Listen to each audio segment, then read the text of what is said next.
Тамаша қошеметтеріңіз Юфрейм бізде бүгін түнгі студияда қонақта. Ал жігіттер қыздар қош келдіңіздер, көңіл күйлеріңіз қалай? Жалпы өзі Юфреймде сіздерде бір не бар ма? Райдер кім қалай отыру керек? Қайырлы кеш, құрметті достар. Біз Юфрейм шығармашылық ұжым. Нұрлан аға, Астанаға шақырғаныңызға рахмет. Бізге қазақша жауап беруге қиын болады, сондықтан біз орысша сөйлейміз. Жақсы сөйлеп отырсыңыз ба?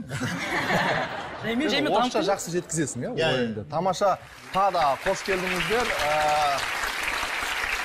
Жігіттер, бізде еркіндік, орысша, қазақша, ағылшынша да жауап беруге болады. Өйткені Қазақстанда қазір үш тілді қатар алып жүру керек деген елбасымыз айтты. Сондықтан да do you speak English? Yeah, of course. Міндетті солай сөйлейді.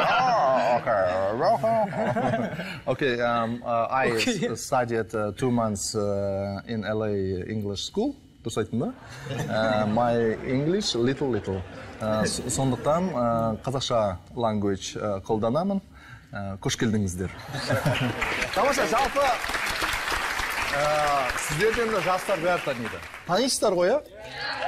Қазір Юфреймді көптеген телевидение бағдарламалардан қарағанда Юфреймді кәдімгідей бүкіл жастар таниды.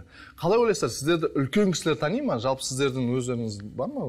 Көрермендеріңіздің жасы, статистикасы бар. Статистика есть у нас примерно 45% 18-24, потом 26% это идет то 24-35, и, конечно же, молодежь от 13 по 17, это вот тоже где-то 25% примерно. Ең көп қанша сіз кімдесің? 18-24. 18-24.